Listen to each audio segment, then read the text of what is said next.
teman-teman barber se-Indonesia. Ketemu lagi di channel Bunda Riani Azahra. Sore ini kita akan membahas masalah-masalah di barbershop ya. Saya sedang berada di Pondok Prender Indonesia di kota Surakarta, di Solo ya. Sudah bersama saya teman saya, sahabat saya, guru saya, Coach Fitra Jaya Saleh. Halo semuanya. Ya, hari ini saya punya request ya, persoalan yang akan kita bahas sore ini. Itu dari ownernya Sabian Barber Soccer di Surabaya. Nah, Sabian ya, bukan Sabian Gambus itu. Bukan, itu Nisa ya, Nisa Sabian.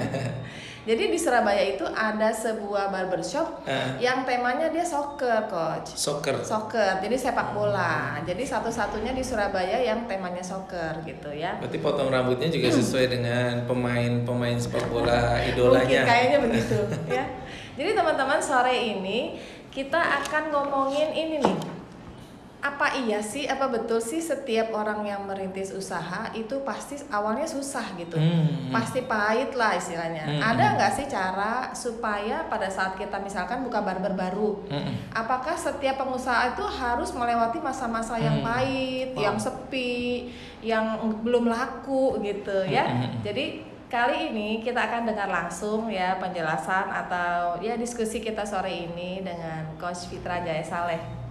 Gimana tuh, Coach? Ya.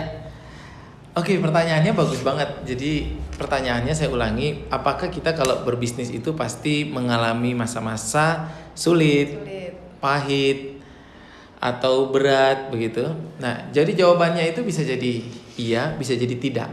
Tergantung siapa yang menjalani bisnisnya.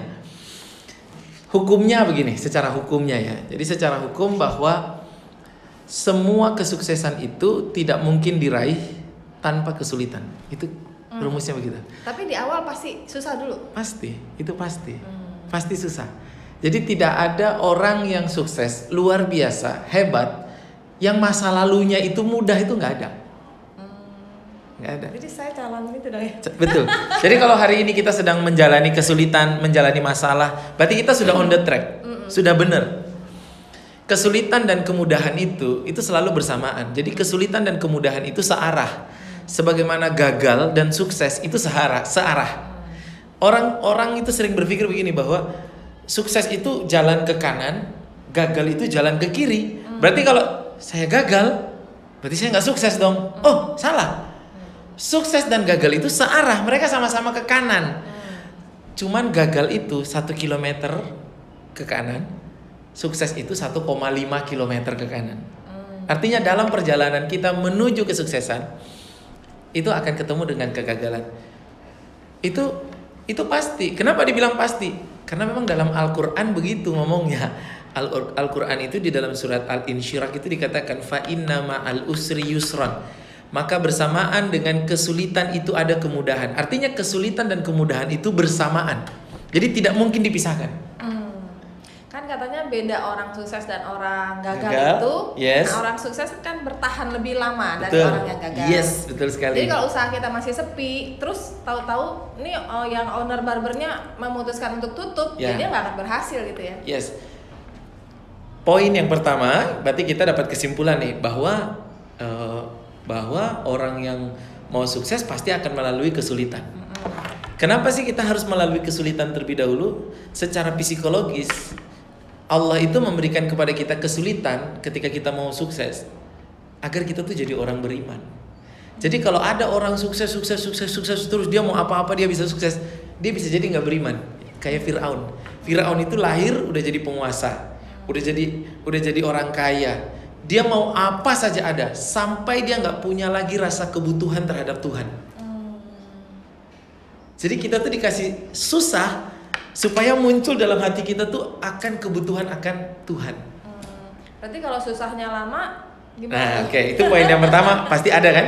Iya. Poin yang kedua, apakah susah itu akan lama atau cepat? Nah, ini dia. Gimana tuh? Yang pertama pasti ada kan? Yang kedua, apakah susah itu lama atau cepat? Susah atau lama atau cepat itu tergantung dari kecepatan kita belajar. Jadi yang dimaksudkan begini, ketika kita buka barbershop, lalu sepi gitu ya, sepi gitu kayak di kuburan gitu ya, krik krik krik krik gitu. Kan kita harus bertahan. Yang dimaksudkan bertahan itu adalah bukan bertahan tetap buka, bukan. Tapi bertahan dalam memperbaiki diri. Bertahan dalam belajar, gitu maksudnya sebenarnya. Jadi terus-menerus belajar. Karena kalau kita melakukan dengan cara yang sama terus, ya hasilnya nggak bakalan berubah. Tetap aja sepi. Cara itu menentukan hasil. Maka kalau caranya gitu terus, ya hasilnya gitu terus, sepi terus. Maka kita harus merubah cara. Dan tidak ada cara lain untuk merubah cara kecuali kita belajar. Dan ketika kita belajar, kita menemukan ide baru, menemukan gagasan baru, menemukan cara baru. Lalu kita praktekkan. Belum tentu kita berhasil. Betul. Nah, yang dikatakan bertahan itu adalah bertahan terus mencoba, bertahan terus belajar, bertahan terus berusaha. Bukan bertahan dengan buka terus nggak ngapa-ngapain. Jadi kalimatnya kadang-kadang dipahami, ya tetap harus melakukan terus-menerus. Bukan melakukan terus-menerus, tapi memperbaiki terus-menerus. Yang jadi benar. artinya bukan sabar, udah disabarin dulu, bukan begitu doang ya, tapi disabarin sambil mencari ilmunya, gitu ya, sambil belajar. Berarti jadi, ini ada hubungannya dengan kamu harus punya guru, ya harus belajar kan? Kayaknya menarik banget kayaknya. Jadi sebenarnya ketika kita dalam kesulitan itu, memang kita disuruh sama Allah untuk sabar. Tapi begini, pemahaman orang tentang sabar itu juga keliru. Kebanyakan orang sabar itu, kebanyakan orang berpikir sabar itu ya wes lah, menerima. Ya piye meneh, ya keadaannya kayak gini, ya wes dilakoni wae. Itu sabar. Padahal sabar itu bukan sabar itu. Sabar itu adalah kita terus bekerja, terus memperbaiki diri, dan sabar bukan terhadap keadaan, tapi sabar terhadap janji Allah yang pasti akan memberikan kita kehidupan lebih bagus kalau kita terus mencoba. Sabarnya itu dalam hal itu, bukan sabar dengan keadaan, bukan. Itu salah. Jadi sabarnya vertikal ya, bukan sabar menjalani hari-hari yang sepi terus ya wes lah gitu. Itu kalau ya wes lah sabar ya wes mau piye meneh. Itu bukan sabar, itu pasrah. Lawannya sabar itu pasrah. Harusnya pasrah setelah berusaha ya. Harusnya tawakal. Harusnya menyerahkan setelah berusaha. Jadi kalau kita ya wes lah mau keadaan kayak gini ya tetap dilakoni aja, dilakukan aja ya. Nggak usah berhenti. Tapi melakukan tanpa memperbaiki itu juga bukan sabar. Itu namanya pasrah dengan keadaan. Nah, kebanyakan orang mengira bahwa yang dia lakukan menerima keadaan itu pasrah, itu sabar. Padahal itu bukan sabar.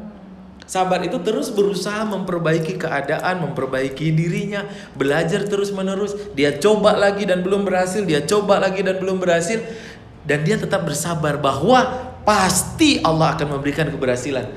Itu sabar. Gitu ya.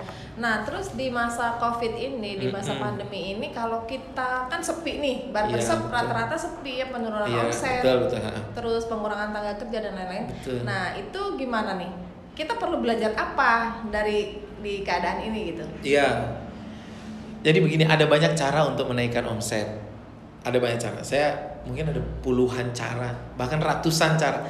Tapi di video kali ini teman-teman saya kasih 4 cara ya. Nanti kalau mau menaikkan omset kan 4 cara. Kalau teman-teman mau yang sisanya 90-an sisanya, nanti mungkin kita bikin video yang berikutnya lagi atau ketemu di lain kesempatan. Tapi ada 4 cara. Yang pertama namanya market penetration. Market penetration itu begini, untuk menaikkan omset tuh market